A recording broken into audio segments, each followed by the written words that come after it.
Praise the Lord, Hallelujah. गिबियाव आं इसोरखौ हामबायदों जोंनि प्रभु जिसु ख्रीष्टखौ हामबायदों बियो जोंखौ अननायनि थाखाय आं बे बेलासि समाव मोनसे टेस्टिमनी जिसु ख्रीष्टआ आंखौ गावनि सोरगो रायजोआव लांनायनि थाखाय मोनसे टेस्टिमनी सर्टनै आं बयनिसिमबो बुंनो गोसो जादों दा जोंनि प्रभु जिसु ख्रीष्टनि मुङाव आङो नोंथांमोन बयनिसिमबो जायफ्रा बेखौ नायगोन बिथांमोननिसिम गोजोननाय होबाय नोंथांमोन बयखौबो आङो नोंथांमोन बयनिसिमबो आं गोजोननायखौ जासिबाय आङो बे टेस्टिमनीखौ मानि थाखाय बुंनो थांखि जादों आंनि जिउआव इसोरा बेखौ सानखांहोबाय जे जेखौ आङो नुबाय बेखौ आङो बुंनो थाखाय प्रभु जिसु आंखौ गासै मानसिफोरनि थाखाय बुंनो थाखाय बे टेस्टिमनीखौ दिन्थिबाय बेखायनो बे टेस्टिमनीखौ आं बुङाला आंनि मानसिफोरनि जिबनाव बेखौ खोन्थायाला थानो हाया आरो खोन्थानो गोसो जानायखाय बे इउटुब चेनेलनि दारै आङो मोनसे बेखौहाय बयनिसिमबो बेखौ आं दिनै टेस्टिमनीखौ बुंनो थाखाय आरम्भ खालामबाय बे जाबाय थांनाय 2018आवहाय आंखौ प्रभु जिसुआ गावनि सोमोनांथाव मोनसे नुथायखौ नुहोबाय बे जाबाय 2018नि मार्चनि 1 तारिखआव जेब्ला हरनि सम जाबाय आङो मोनाबिलिनि जाखांनानै गिटार दामनानै इसोरखौ बाख्नायबाय खुलुमबाय सिबिबाय 10थानिफ्राय 10:30सिम आङो इसोरखौ बाख्नायै इसोरखौ खुलुमनाय मेथाइ खननायजों फोरबोखौ बाख्नायबाय बिनि उनावहाय आङो 10:30आवहाय प्रार्थना खालामनानै उन्दुबाय जेब्ला आङो उन्दुलांनायनि उनावहाय आंखौ प्रभु जिसुआ गावनि सोमोनांथाव सोरगो रायजोआव आंखौ लानानै थांबाय बे समाव आङो जिसु ख्रीष्टआ जे आंखौ सोरगो रायजोआव आंनि जिउखौ लानानै थांबाय आङो बे समाव माब्लाबानो जिसु ख्रीष्टनि सिगाङाव आं गसंहैनायखौ नुबाय बियो सोरगो रायजोआव आंखौ लानानै थांबाय आरो आङो जिसु ख्रीष्टनि खाथियाव माब्लाबानो गसंहैनायखौ आं नुबाय जेब्ला आङो सोरगोआव सैनानै सारिफारि नायफिथिंबाय आङो नुबाय गासैबो सनानि गासैबो सनानि न' गोजा सियारफ्राबो सनानि आरो गासैबो नायनो जोबोद समायना आङो जिसु ख्रीष्टनि सिगाङाव आङो जोबोद रंजाबाय फोरबो मा एसे गोजोन बे जायगायालाय ओरैबो आगदाथिंबो नायबाय सनानि ओरैबो नायबाय सनानि गासैबो सनानि रायजो आङो बे समाव गोसोखांबाय फोरबो आं बे बाथ्राखौ बाइबेलावसो फरायनो मोन्दोंमोन होननानै आङो सानबाय आंनि गोसोआ जोबोद फोरबोखौ बाख्नायबाय जिसु ख्रीष्टनि सिगाङाव जोबोद आङो मोसाबाय इसोरखौ हामबायनानै बाख्नायबाय बाज्ल' आं फोरबोखौ बाख्नाय बे समाव सिबिबाय एसेग्राब आङो मोसाबाय सोरगोआव जिसुनि सिगाङाव नाथाय अब्लाबो आंहा गांनायबो मोनाखै आरो उखैनायबो मोनाखै आरो गोलोमनायबो जायाखै मेङाखैबो बेबायदि गोजोननायखौ आङो सोरगोआव जिसुजों लोगोसे मोनहैफादों बिनि उनावहाय आं गोसोखांबाय हाबा फोरबो मा एसे गोजोन जायगा बेलाय आंनि बिदा फंबाय गोबां संसाराव दं फोरबो बिसोरबो बे जायगायाव सफैनो हायोमोनब्ला बेसेबां रंजानाय जागौमोन होननानै फोरबोखौ आङो खावलायबाय फोरबो गोबां संसाराव आंनि बिदा फंबायफोर दं आंनि बिब' बिनानावफोर दं संसाराव बिसोरबो बे जायगायाव फैनानै नोंखौ खुलुमनो मोनब्ला नोंखौ सिबिनो मोनब्ला बिसोरो बेसे गोजोननाय मोनगौमोन बेसे सुख जागौमोन बिसोरबो होननानै आङो फोरबोनि सिगाङाव बुंबाय बिदि बुंनाय लोगो लोगो आं गोबां संसाराव मानसिफोरखौहाय नुबाय जे गोबां मानसिफोरखौ आं संसाराव नुहुरबाय गोबां मानसिफ्रा बिदिनो संसाराव एखेबारे मानसिफोरनि महरखौ आं नुहुरबाय बिनि उनावहाय आरोबाव जिसु ख्रीष्टआ आंखौ बुंबाय बिसा बै जायगायाव आरोबाव थेवबावनो थांदोंनि गोबां मानसिफोर दं बिसोरखौ नायनो थांबावदोंनि बे समाव आरोबाव जिसुआ आंखौ बेबायदि बुंनानै जिसु ख्रीष्ट लोगोसे 3 आत्माफोर लोगोसे बिसोरो आंखौ आरोबाव सोरगोनिफ्राय गाहायाव लाबोख्लायबाय जेब्लानाखि सोरगोनिफ्राय गाहायाव लाबोख्लायो थाबायनाङाखैबो आरो ओरैबायदि मोनसे आसरित मोनसे सोमोनांथाव सोरगोनिफ्राय थांनानै बुहुमनि मोनसे जायगायावहाय बेबायदि लाबोफ्लायबाय। बेयाव जिसु दङ आरो साथाम आरफोर दङ आरो आं दङ। लोगोसे बेवहाय सानजा सोनाब मोनसे गेट दङ। बे गेटआव मोनफैबाय। बे गेटआ सनानि गेट। लोगोसे बे गेटनि खोलाथिं हाजार मानसिफोर दङ। सानथ्र'हायै मानसिफोर बेयाव हौवाफोर हिन्जावफोर दङ। आरो गेटनि साहाथिं जिसु आरो आरफोर साथाम आंजों लोगोसे दं। बे समाव सासे आरफहा बेबायदि मोनसे बिजाब, बे बिजाबखौ बे आरफआ नायनानै बेखेवनानै बुंबाय, जायफोरनि मुंफ्रा बे गोथांनि बिजाबाव दङ बिसोरो बेयाव लिरजानायफ्रा आरफनि गाबज्रिनायजों लोगोसे बे साफ्रोमबो लोगो जायफोरनि नामा गोथांनि बिजाबाव दं बिसोर लोगो बे खोलानिफ्राय बे गेटजों हाबफैबाय। गाबज्रि जानायफ्रा गासैबो खोलानिफ्राय गेटजों हाबफैबाय। आरो जायफोरनि नामफ्रा गैया बिसोरो हाबफैनो मोनाखिसै। गोबां मानसिफ्रा हाबफैबाय बे गोथां बिजाबाव लिरजानायफ्रा, नाथाय बांसिनानो हाबफैनो मोनाखिसै। आं बेखौ नुबाय। बे समाव आरफआ बुंबाय, जाबाय दे होननानै। नाथाय आरोबाव बे समावहाय जिसुआ बुंबाय, दो जाबाय, थांदोनि। बे समाव जिसुआ गिदिंफिनबाय। बे समाव आं बुंबाय, प्रभु जोङो दा थांनानैहाय बिसोर थालांनोसै हनै प्रभु, एसेबां मानसिफोर थालांनोसै आफा। जों बेयावनि गोबां मानसिखौ आङो सिनायगौ। गोबां जोंनि जाथि बंस'फोर दं, जोंनि गामिनि मानसिफोर दं, बिसोरखौ आं सिनायगौ। जोङो दा सोरगोआव थाङोब्ला बिसोरबो थालांनोसै। बेनिखायनो बिसोरनि जिबनखौ बासायनांगौ होननानै आङो बे समाव प्रभुखौ खावलायदोंमोन। बे समाव जिसुआ बुंबाय, बिसोरनि थाखाय सम गैला होननानै बुंबाय। बिसोरनि थाखाय सम गैला होननानै बुंबाय। आरोबाव जिसुआ बुंबावबाय, थिदो थांदो होननानै। दा दसे उनावहाय बै मानसिफ्रा बुंबाय, जायफ्रा हाबनो मोनाखिसै बिसोर बुंबाय, अ प्रभु जोंखौबो हाबनो होदो। जोङो नोंनि मुङावहाय नोंखौ दाव खालामदोंमोन। जों नोंखौ फोथायदोंमोन। जों नोंनि मुङै दानखौ होदोंमोन। नों जोंखौ मानो हाबनो होआखिसै होननानै बै समाव बै हाबनो मोनिफ्रा, सानथ्र'हायै हाबनो मोनिफ्रा बिसोरो प्रभुखौ बुंबाय। बे समाव जिसुआ जेबो बुङाखिसै। बिसोरनि थाखाय सम गैया होननानै बिदिल' सिगांखौ बुंनाय खोनाबाय। बिनि उनावहाय आरोबाव जिसुआ खनसे बुंबाय, थिदो थांदो होननानै।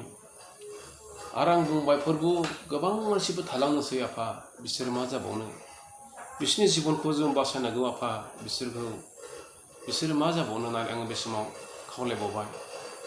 बे समावनो बे थाबोनाय मानसिफ्रा, हाबनो मोनि मानसिफ्रा आरोबाव बुंबावबाय। बिसोर बेबायदि बुंबाय जे बिसोरो गाज्रिथार मोनसे सोदोबजों बिसोरो निन्दिनाय बाथ्राजों जिसुखौ बुंबाय। बायदि रोखोमनि खोथा निन्दिनानै बिसोरो जोंखौ रायहरबाय। बेनिखायनो बिसोरखौ प्रभु जिसुआ रागा जोंनानै बिसोरखौ खोमसि ज्लिद खालामबाय।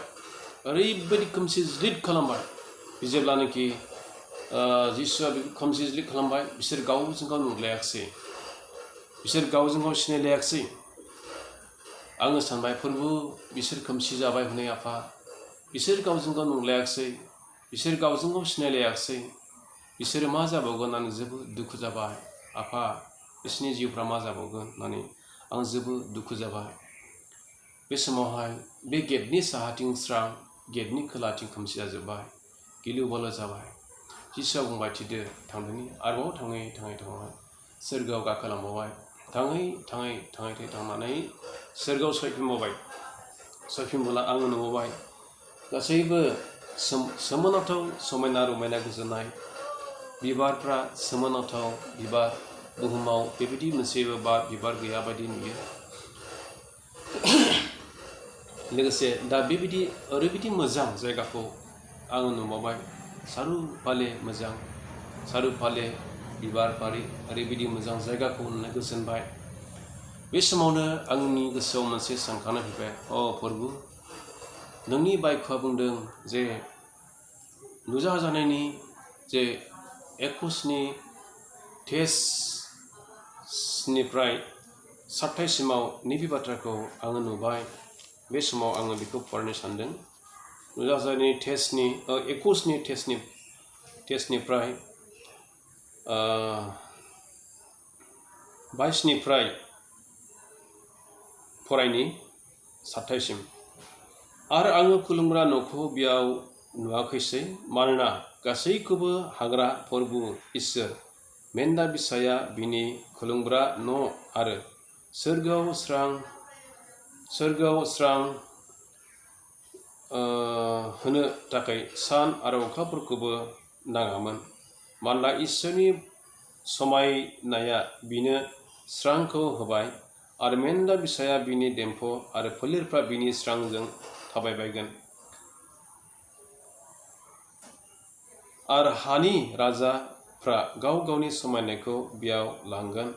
बिनि लांगोनाफ्रा सानाव जेब्लायबो फांथे जानाय नङा, मानोना बेयाव हर जानाय नङा, आरो बिसोरो फोलेरफोरनि समायनाय आरो मानखौ बेयाव लांगोन।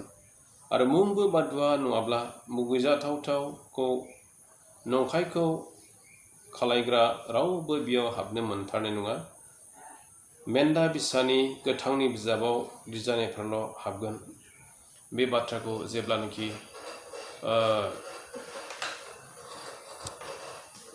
जेब्लानोखि आङो नुबाय, अब्ला बे बाथ्राजों लोगोसे आं जोबोद मोनसे अबिगथा मोनबाय।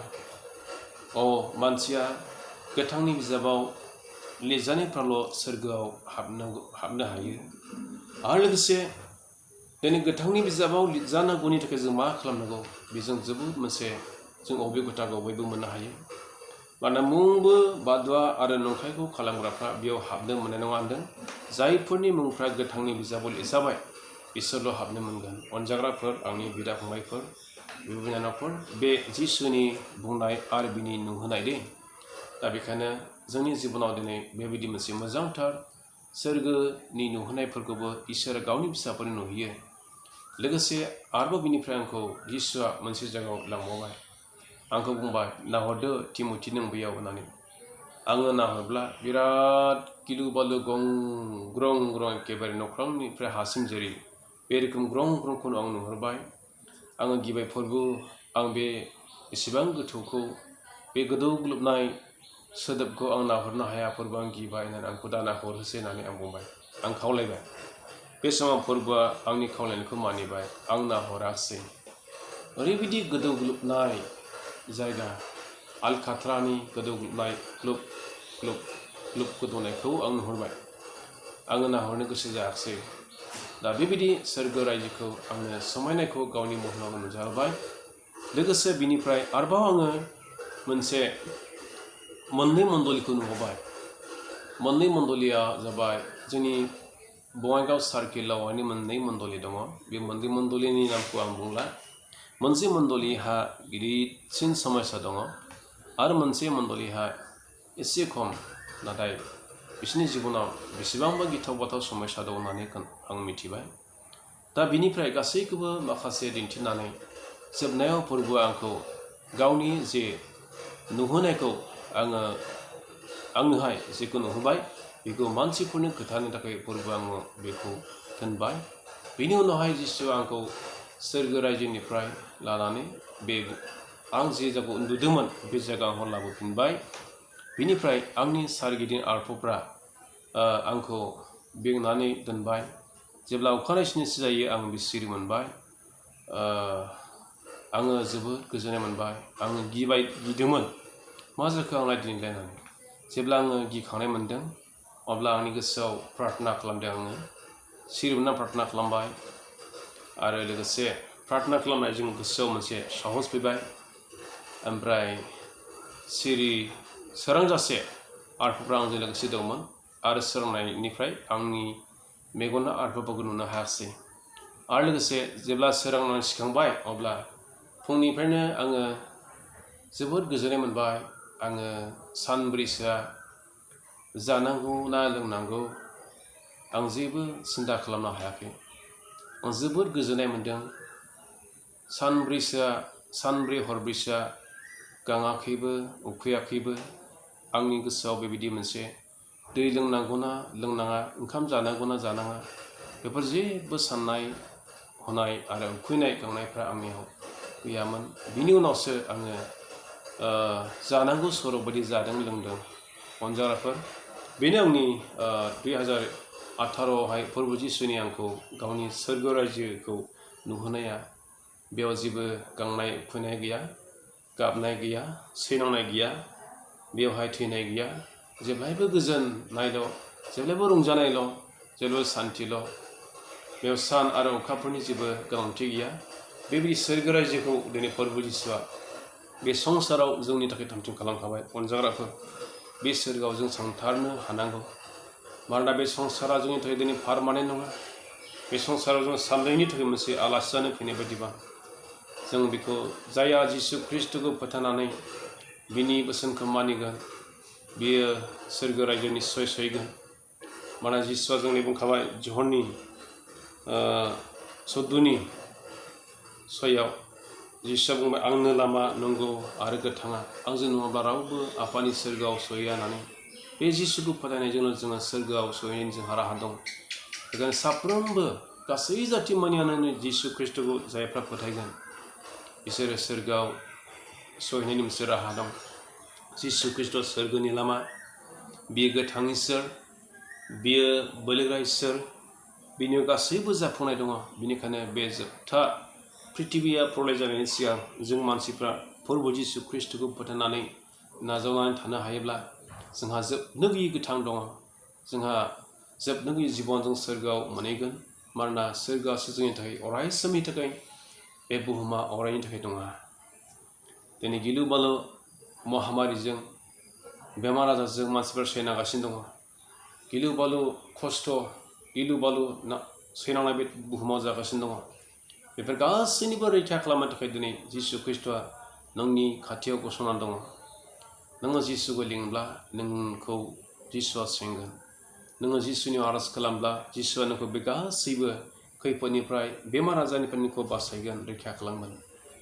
दा आङो आंनि गोसो गोरबोनिफ्राय नोंथांमोन बयनिसिमबो गोजोननाय जासिबाय। आरो जिसु ख्रिस्ट'आ जे गोथां इसोर, बिनियाव जे जोबनो गैयै गोथां दं, दिनै बे जों बयखौबो लिंबाय। जायफ्रा जिसु ख्रिस्ट'नियाव फैनानै बिखौ बाख्नायगोन, बिखौ खुलुमगोन, सिबिगोन, बिसोरो जोबनो गैयै गोथांखौ मोनगोन आरो गोजोननायखौ मोनगोन। गोजोननाया जिसुनियावल' दङ। नोंथांमोननो गोजोननायखौ हास्थाय। एब्रायनि 12नि 14 बुंनाय दङ, नोंसोरो बयबो गोजोननायखौ होसोदो होनदों आरो गोथारै थानो हास्थायदो होनदों। बे गैयाब्ला रावबो प्रभुखौ नुनो मोननाय नङा, अर्थात सोरगोआव सहैनाय नङा। दा बेनिखायनो जोङो जिसु ख्रिस्ट'खौ फोथायनायजों जोंनि जिबना गुरगुनाय दं। आरो जिसु ख्रिस्ट'आ दिनै जोंनि गासै पापफोरखौ सुस्रांनो थाखाय गावनि थैखौ बे बुहुमनि मानसिफोरनि थाखाय फसरबाय। गासै पाप निमाहाया जिसुजों जायो आरो पापखौ जिसु ख्रिस्ट'नि थैयाल' दिनै सुस्रांनो हायो होननानै जोंनि शास्त्रआव दिनै 1 पिटरनि 1:19 बुंनाय दं। बै मेन्दाफोरनि थै, बै जुनारफोरनि थैजों नङा, नाथाय जिसु ख्रिस्ट'नि थैजोंल' जोंनि गासै पापफ्रा सुस्रांजायो होनदों। जोंनि साबोनफोरजों, स्राबफोरजों, खारैफोरजों मानसिनि पापआ खारा, सुस्रांजाया। नाथाय जिसुनि थैयाल' जोंनि पापखौ सुस्रांनो हागौ। गासै बुहुमनि जाथिफोरनि गाज्रि पाप मावनायफोरखौ जिसुनि थैयाल' सुस्रांनो हागौ। अनजाराफोर, बे जिसुनि थैखौ जों दिनै बिना दामै जों मोननो हायो, बेखौ फोथायनांगौल'। बेनिखायनो आङो बयनिसिमबो गोजोननाय जासिबाय। साफ्रोमबो खोनासंगिरिफोरनिसिम इसोरनि जिउआ नोंथांमोनखौ दैदेननोसै। नोंथांमोननि सायाव फोरबोनि गोजोननाया थाथोंसै आरो नोंथांमोना गेदेर रंजानायखौ मोननो हाथोंसै। दा बेखिनिखौ आङो नोंथांमोनसिम दोनबाय। इसोरा नोंथांमोननि न'खरनि सायाव, नोंथांमोननि गासै थांखियाव जेन जोबोद जोबोद आशीर्बाद खालामथोंसै। बयनिसिमबो गोजोननाय थाबाय। हामबायसै।